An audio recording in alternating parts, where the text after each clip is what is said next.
నమస్తే, welcome to Andhraprabha. నేను Raghunandan. So Cambodia Thailand యుద్ధం అంటూ గత కొన్ని గంటలుగా ఆ అంశం తెర మీదకి వచ్చింది. సో నిజానికి మనం ఇప్పటివరకు కూడా ఇజ్రాయిల్ ఇరాన్, లేకపోతే ఇజ్రాయిల్ హమాస్, రష్యా ఉక్రెయిన్ గురించి మాట్లాడుకున్నాం. ఆఖరికి భారత్ పాక్ ఆపరేషన్ సింధూర్ గురించి కూడా మాట్లాడుకున్నాం. సడన్గా కాంబోడియా థాయిలాండ్ ఈ రెండు బౌద్ధ దేశాలు కొట్లాడుకోవడం ఏంటి అనే క్వశ్చన్ ఇప్పుడు చాలామందిని ఆశ్చర్యపరుస్తోంది. నిజంగానే 2025 బాబా వంగా చెప్పినట్టు గేట్వే, డిస్ట్రక్షన్కి గేట్వేగా మారిందా 2025? థర్డ్ వరల్డ్ వారికి ఎంట్రీగా మారిందా? ఈ క్వశ్చన్స్ అన్నీ కూడా రైజ్ అవుతూ ఉన్నాయి. సరే, ఆ క్వశ్చన్స్ అన్ని పక్కన పెడితే నిజానికి ఒక రెండు బౌద్ధ దేశాలు కాంబోడియా థాయిలాండ్ ఒక హిందూ దేవాలయం గురించి గొడవ పడడం అనేది ఇక్కడ ప్రాముఖ్యత కలిగిన అంశం.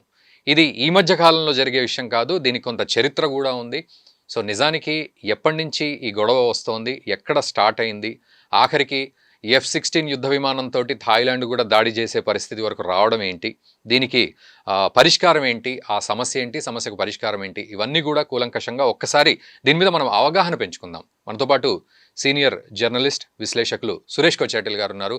వారిని అడిగితే చాలా వివరాలు చెప్తారు. సో అడిగి తెలుసుకుందాం. సురేష్ కొచ్చాటిల్ గారు, నమస్తే అండి. నమస్కారం.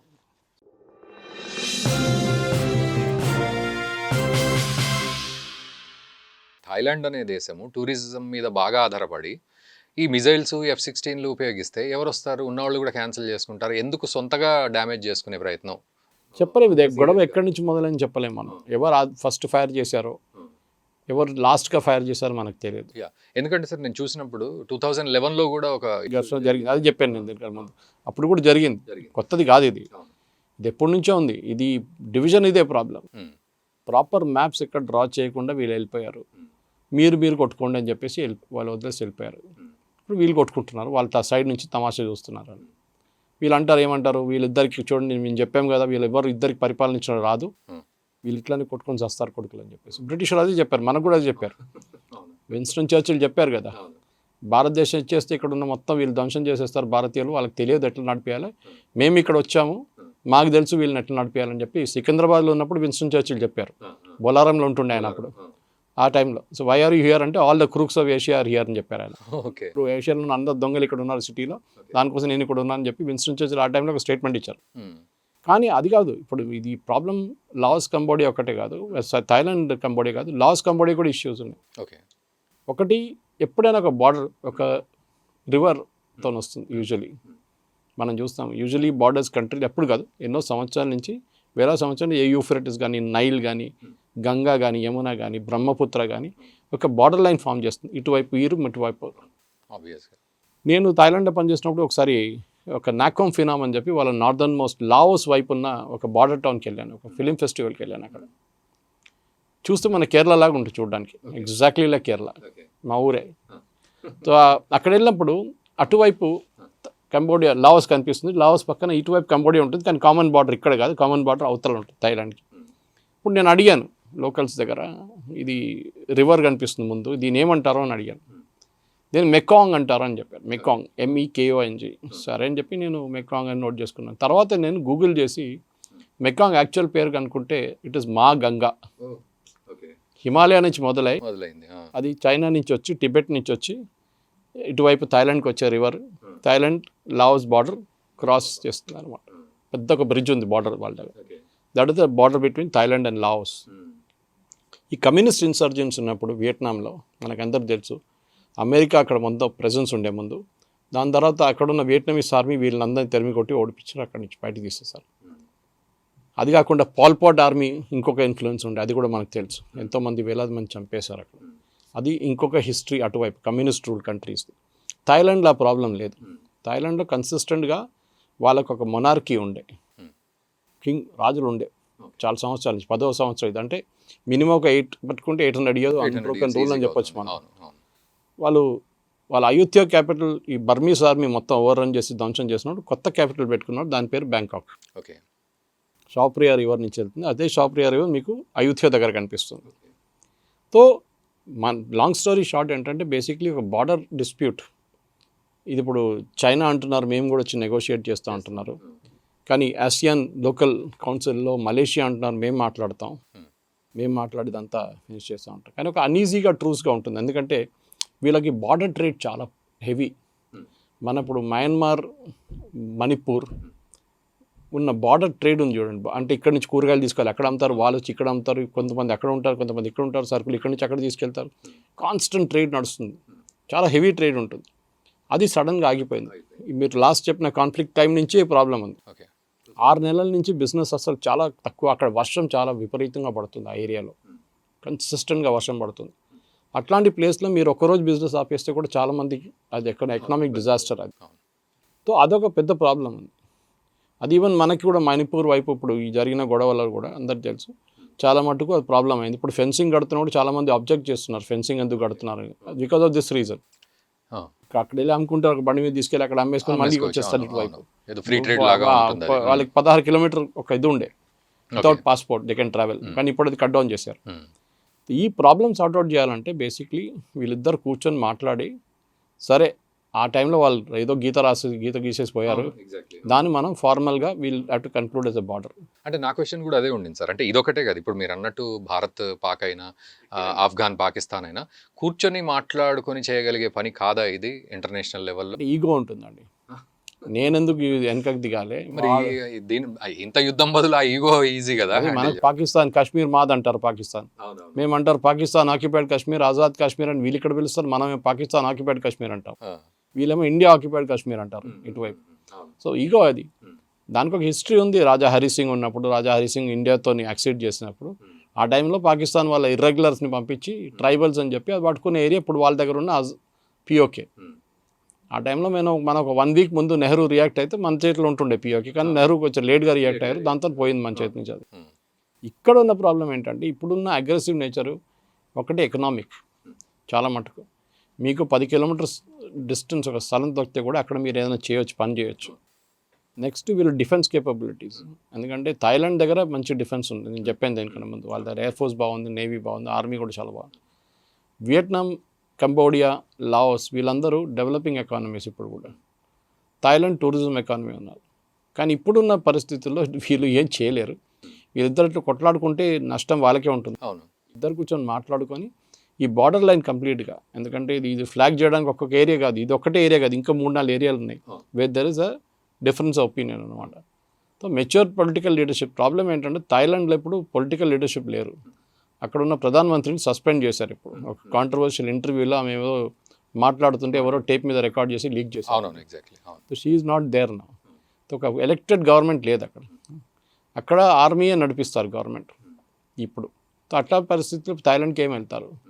థాయిలాండ్కి వెళ్ళి టూరిజం గురించి మీరు మాట్లాడారు. టూరిజం ప్రిన్సిపలీ థాయిలాండ్లో 2-3 స్పాట్స్ ఉంటాయి. ఒకటి బ్యాంకాక్, ఒకటి ఫుకెట్, ఒకటి ఇంకోటి పటాయా ఒకటి. ఫుకెట్ ఏమో మన అండమాన్ ఐలాండ్స్ పక్కన, అండమాన్ ఐలాండ్స్ దగ్గర, బ్యాంకాక్ అని దగ్గర అండమాన్ ఐలాండ్స్ అనమాట. సో వీళ్ళ టూరిజం మొత్తం డిపెండ్ ఉన్నప్పుడు మీరు చెప్పినట్లు శాంతిగా ఉంటే దాన్ని ఇట్ విల్ ఇంప్రూవ్. అది కాకుండా ఇట్లా గొడవ నడిస్తే then it becomes a bigger problem.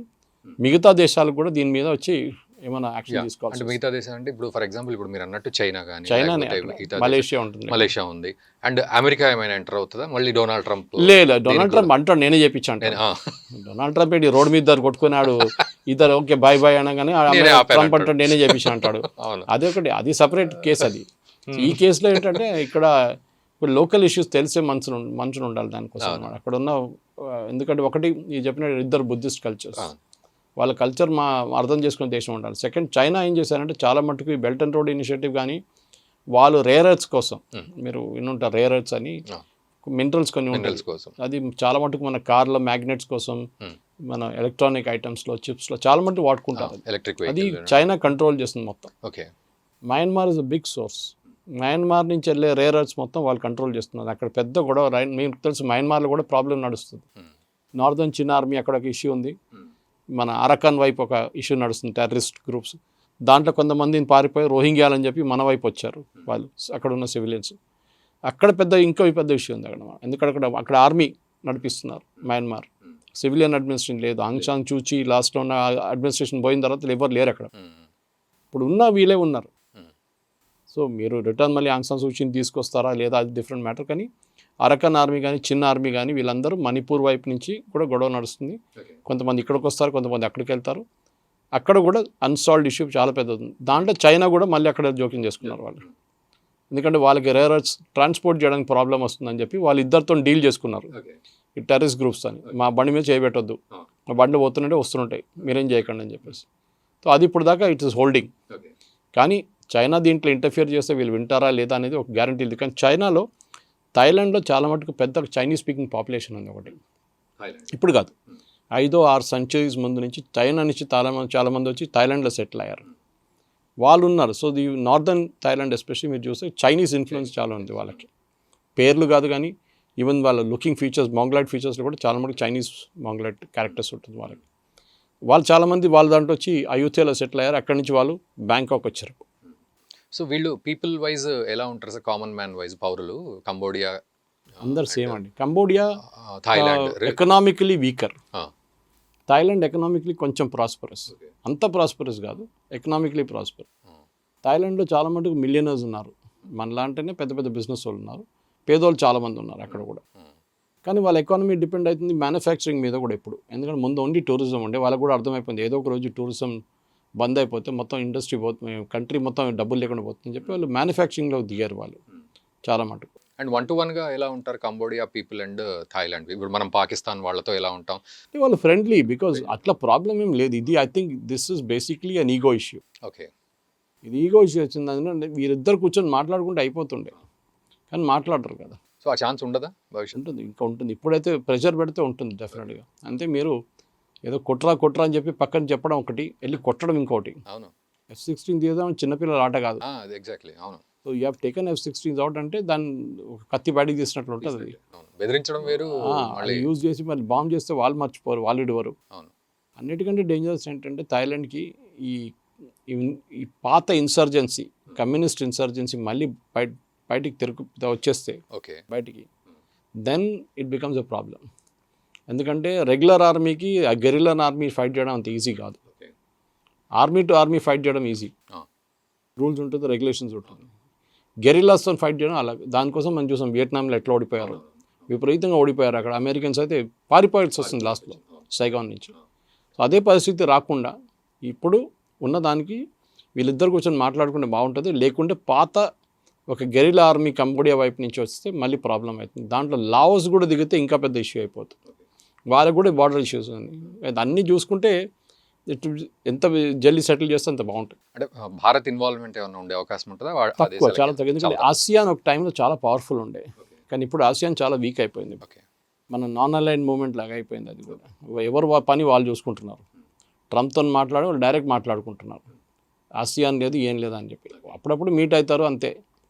కానీ నేటో లాగా ఒక మిలిటరీ పవర్ కాదు ఆసియాన్. ఏదో అక్కడ ఆర్మీని పంపించి మనం పని చేపిస్తాం అని చెప్పి. ఒక్క పాసిబిలిటీ ఏంటంటే యుఎన్ ఫోర్స్ ఒకటి పెట్టచ్చు అక్కడ, బార్డర్ ఫోర్స్. ఓకే, ఇప్పుడు మన దగ్గర చాలా మటుకు కాన్ఫ్లిక్ట్ రీజన్స్లో లెబనాన్, ఇజ్రాయెల్, మన వైపు కాశ్మీర్ వైపు కూడా ఉండే యుఎన్ అబ్జర్వర్స్ ఉంటారు. ఒక 10-15 మంది ఉంటారు. వాళ్ళు వైలేషన్స్ రాకుండా చూసుకుంటారు. ఏదైనా గొడవ అయితే మాట్లాడతారు ఇద్దరు సైడ్ నుంచి. అట్లాంటి ఆ బార్డర్ రీజన్లో ఒక యుఎన్ ఫోర్స్ పెడితే పీస్ కీపింగ్ ఫోర్స్ అంటారు వాళ్ళు. మన బయట నుంచి కూడా వెళ్తారు చాలామంది, ఆఫ్రికాకి అక్కడికి వెళ్తూ ఉంటారు, సియరా లియోన్ అక్కడ. అట్లనే ఒక పీస్ కీపింగ్ ఫోర్స్ పెడితే దాంట్లో భారత్ కాంట్రిబ్యూట్ చేయొచ్చు. So we have to wait and see అన్నట్టు. ఇప్పుడు సిచ్యువేషన్ ఇంకొక 10 daysలో ఇంతే ఉంటుంది, దాని తర్వాత తగ్గిపోతుంది కొంచెం. Right sir, thank you very much sir. So అది మొత్తానికి కంబోడియా అండ్ థాయిలాండ్ మధ్యలో ఉన్న గొడవకు సంబంధించిన అంశం. సో దీని మీద మీరు కూడా కామెంట్ చేయండి. ఇది ఎలాంటి గొడవగా మీరు చూస్తున్నారు, ఎలా దీనికి ఒక పరిష్కారం ఉంటుంది, మీ అవగాహనలో ఏదైనా ఉందా ఒకసారి కామెంట్ చేయండి. అండ్ ఈ వీడియోని మీ మిత్రులకు కూడా షేర్ చేయండి. Thank you very much.